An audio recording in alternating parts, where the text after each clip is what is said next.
아멘. 네, 먼저 토요일과 주일 본문인 43장과 44장 앞부분을 요약하겠습니다. 43장을 보면은 이제 아홉 형제들과 베냐민이 애굽으로 내려와서 요셉 앞에 당도하게 됩니다. 그래서 요셉은 이제 베냐민을 확인하게 되었고 그들을 자기의 집으로 이끌고 가서 성대하게 점심 식사를 대접하게 됩니다. 그리고 이제 44장에 오게 되면 이제 요셉은 형제들을 잘 대접한 후에 양식을 다 줘서 다시 가나안으로 돌려보냅니다. 그런데 여기에서 요셉이 함정을 하나 파놓게 됩니다.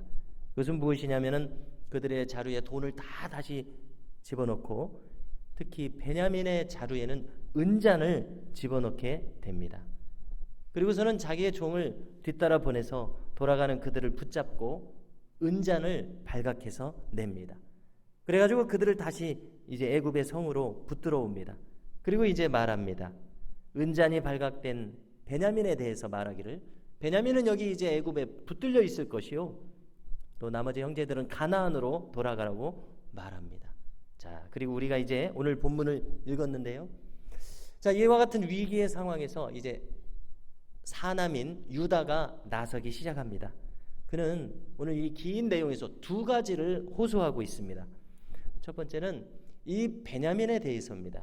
베냐민은 이제 연로하신 아버지 야곱이 사랑하는 두 아들 중에 마지막 아들이라는 점을 강조합니다. 그리고 또 한 가지는 사정이 이와 같은 거로 부디 베냐민을 보내주셔야지 그래서 아버지가 죽지 않게 이렇게 하고 자신이 대신 볼모로 잡혀 있겠다 이렇게 간청을 합니다. 자, 이와 같은 이제 긴 내용을 이렇게 요약을 했는데요. 자, 요셉은 이제 이 유다의 말을 듣고서 무엇을 알게 되냐면은 아버지 야곱의 마음이 그동안 어떠했던가 하는 것을 확인하게 됩니다. 그래서 감정이 더욱 북받쳐 올라오게 됩니다. 유다를 통해서 들은 것은 이것입니다. 아버지와 베냐민의 생명이 서로 하나처럼 묶여 있어서 만일 베냐민이 돌아가지 않는다면 아버지는 죽게 될 것이다. 이렇게 호소하고 있습니다.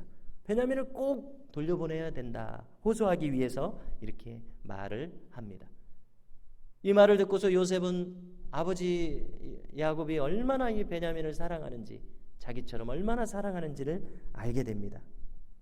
그리고 또 한 가지 28절을 보니까 야곱이 요셉 자신을 가리키면서 짐승에게 찢겨 죽었다고 이렇게 말하면서 아직까지도 그를 보지 못하고 있다고 이렇게 통탄해하는 말을 듣게 되었습니다. 아직도 아버지 야곱이 자기 요셉을 얼마나 사랑하는지 확인하게 되는 대목입니다. 이 말을 넷째 형 유다를 통해서 지금 듣고 있습니다. 그래서 요셉은 더 이상 자기 마음을 주체할 수 없는 그런 상태가 됩니다. 자, 오늘 이 주어진 말씀을 통해서 우리는 이 유다의 희생을 주목하게 됩니다. 유다는 어떤 사람이었습니까? 우리 앞에 있는 내용을 보면은 이 열 형제 중에서 가장 앞장서서 요셉을 팔아넘기자고 이렇게 말했던 장본인입니다.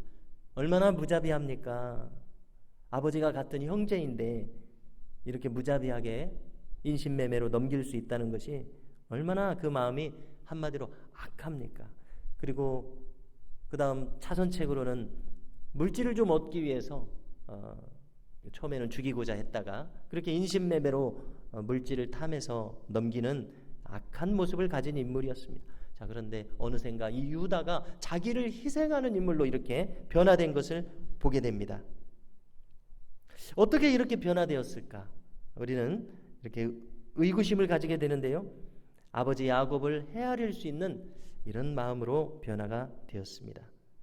그래서 우리는 뜬금없이 이 요셉의 이야기가 시작되자마자 바로 38장에서 갑자기 유다의 이야기가 왜 펼쳐졌는가 하는 것을 여기서 이해하게 됩니다. 유다의 이야기를 통해서 며느리 다말과 관계를 맺게 되고 자식까지 가지게 되는 이런 엄청난 일을 통해서 유다는 어떻게 되었습니까? 자기가 얼마나 자기중심적으로 살았는지를 그는 뼈저리게 깨닫지 않았습니까? 그래서 38장으로 그냥 끝난 것이 아니라 오늘 이 사건에 이르기까지 유다가 그전처럼 이기적인 사람이 아니라 그전처럼 탐욕적인 사람이 아니라 다말과 같은 그런 극한의 상황 속에서 자기의 잘못을 깨닫게 됨으로 말미암아 이렇게 오늘날 자기를 희생하고자 하는 마음까지 이르게 된 것을 보면서 하나님께서 한 사람을 이렇게 변화시킬 수 있다는 것을 우리가 새삼 오늘 말씀을 통해서 느끼게 됩니다. 유다가 이렇게 여러 가지 말로 호소하는 동안 요셉은 아버지의 애틋한 마음을 확인했습니다.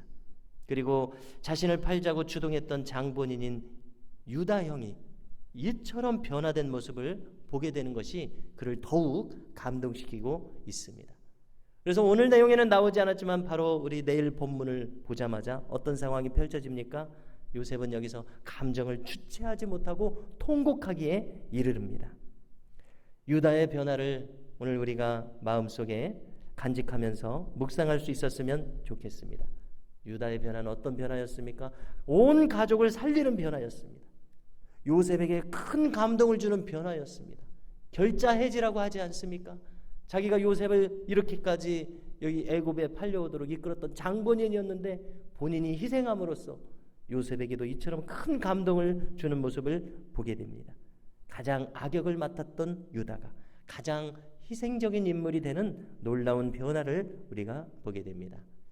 성도 여러분, 오늘 이 아침에 우리도 유다처럼 우리 자신을 돌아볼 수 있기를 원합니다. 유다처럼 스스로가 변화됨으로써 세상을 감동시킬 수 있는 인물, 이와 같이 복된 인물이 되기를 추구하는 우리 모두가 될 수 있기를 주님의 이름으로 축원합니다. 자, 이제 오늘 나눈 말씀을 붙들고 기도하는 시간을 가지겠습니다. 우리가 기도하실 때 유다처럼 자신의 유익을 앞세우지 않고 동생을 위해서, 아버지를 위해서 자신을 버릴 수 있는 이처럼 복된 마음을 가질 수 있도록 인도하여 주옵소서, 이렇게 기도하고요. 이어서 주신 기업과 가정과 자녀손들을 위해서, 나라와 민족과 교회를 위해서, 환우들과 환난당한 지체들을 위해서 기도하겠습니다. 이 시간에 주여 한번 부르짖고 기도하시겠습니다. 주여, 할렐루야. 거룩하신 아버지 하나님, 오늘도 새벽을 깨우게 하시고 주님의 나라를 구하게 하시니 감사를 드립니다. 오늘 주신 말씀을 저희들의 신비에 새기기를 원합니다. 가장 악한 인물이었던